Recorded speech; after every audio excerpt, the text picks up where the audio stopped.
ましておめでとうございます。今年もよろしくお願いします。年末は少しだけ京都に行っていました。スケジュール的に観光地には行けないので、せめて食事を楽しみたいと思っています。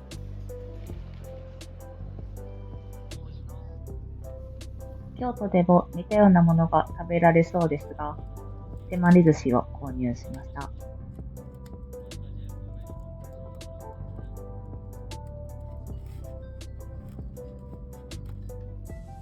移動時間は本を読むことが多いです。ただ、Kindle 内でも積読が起きています。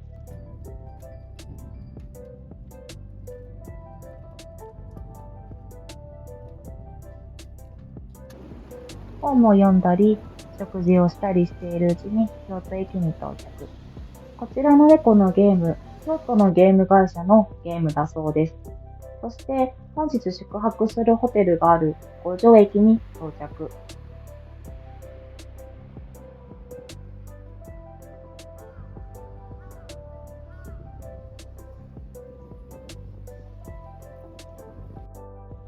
本日の宿泊先はこちら、シークエンス京都五条です。五条駅2番出口より徒歩3分で、駅からも近いです。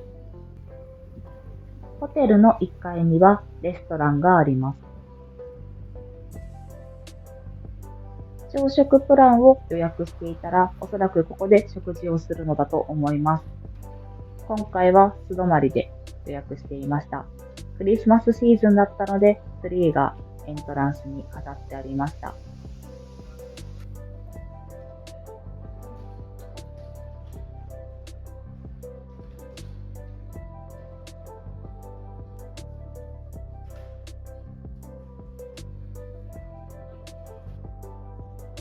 必要なアメニティをこちらから持っていきます。化粧水はないので、持参するかコンビニで買う感じになると思います。あと特徴といえば、サウナがありました。ホテル近辺を散策、四条駅の方へ向かいます。ホテルの周りはビルが多く、少し都会っぽい雰囲気でしたが、少し路地裏に入ると古民家が並んでいました。京都のイメージってこんなイメージでした。古民家を活用したカフェや雑貨さん、雰囲気があって、ただ歩くだけでも楽しいです。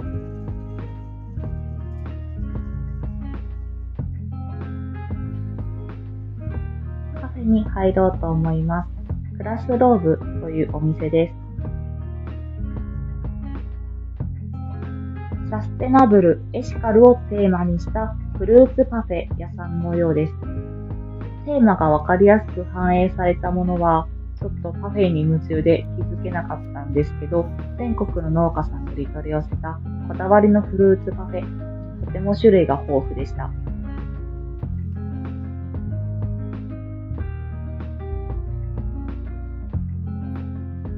紅茶はホットで提供されました。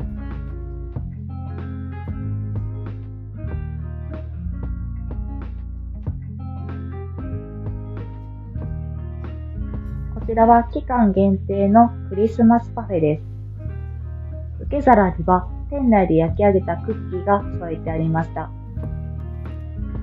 自分で飾り付けをしながら食べていくパフェ。一人で食べられるかドキドキしていましたが、案外いけました。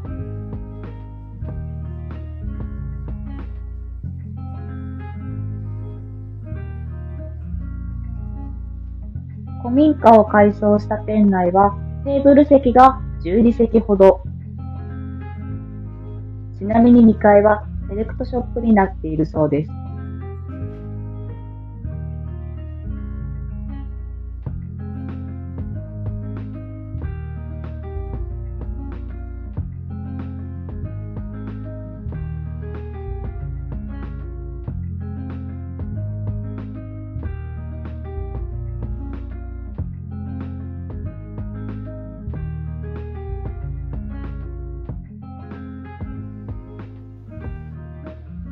四条河原町の高島屋より南側のエリア、ロッキングチェアにやってきました。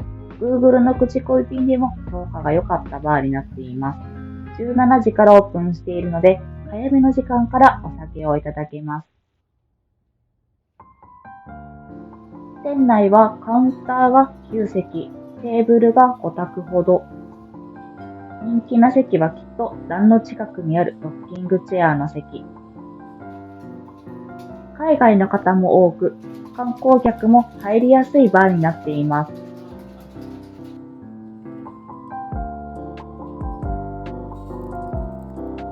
飲みたいお酒は基本的に揃っていました。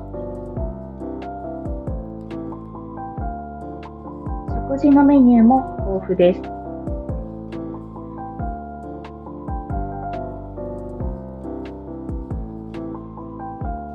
まずはオールドファッションドを1杯目にいただきました。2杯目はザクロのカクテル。目の前で作ってくれるのを見るのはやっぱり楽しい。そして3杯目はウイスキーをいただきました。ウイスキーが豊富なお店だった印象です。そして九条ネギとオイルサーディンのパスタ、食事もいただきました。満員なのに落ち着く、そんな素敵なバーでした。また行きたいです。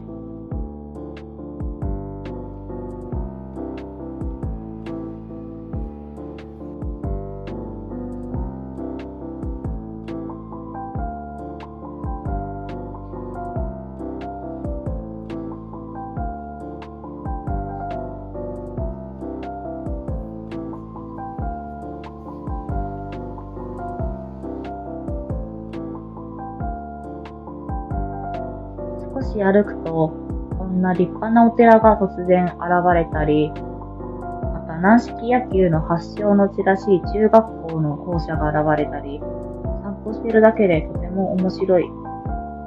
そして気になる路地裏を発見。昭和にタイムスリップしたような風情ある路地です。看板を取り忘れてしまったのですが、気になるご飯屋さんを見つけたので2軒目。酒所田中さんというお店です。名前の通り、お酒とお魚をいただけます。昨年11月にオープンしたばかりだそうです。タコのマリネを食べながらお酒を飲む。最高。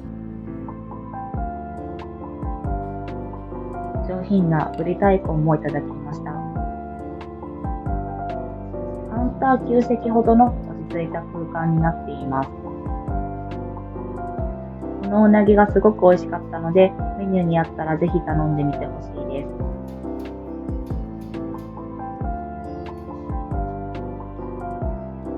食器は江戸初期のものから現代のものまで取り揃えてありました。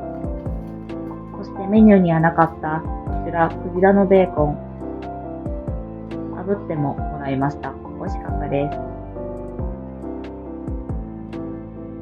締めにカニの太巻きをごちそうさまでした。たくさん飲み、その後無事ホテルに戻れました。翌朝、東京に帰ります。年末の京都をリーズナブルな料金で宿泊できてありがたい。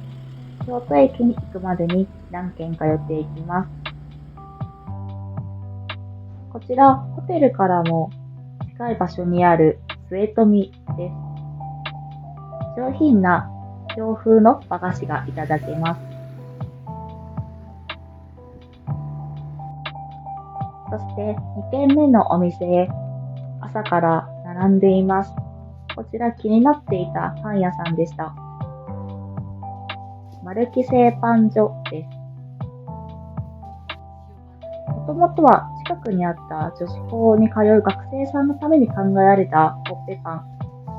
どれも200円前後でとてもリーズナブル。インスタグラムに焼き時間があるので、事前にチェックしてから行くといいかもしれません。京都駅に到着。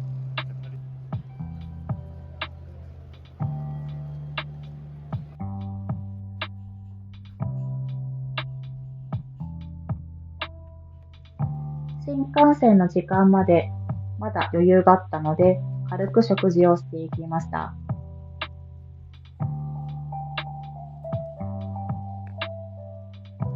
うなぎ、昨日も食べてましたが、今日も食べました。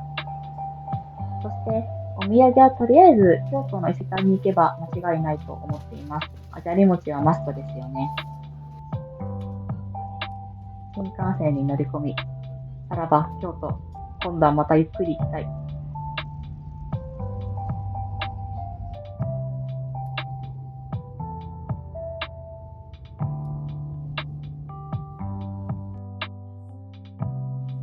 お土産を紹介していきます。まず一つ目が友人に勧められたふかという生麩が美味しいお店です。この麩まんじゅういくらでも食べられる。めちゃくちゃ美味しかったです。二つ目が大阪土産のみたらし団子がなぜか京都駅になったので買いました。そしてあじゃり餅。あとは生徒目で買ったふやきクリスマスバージョンでした。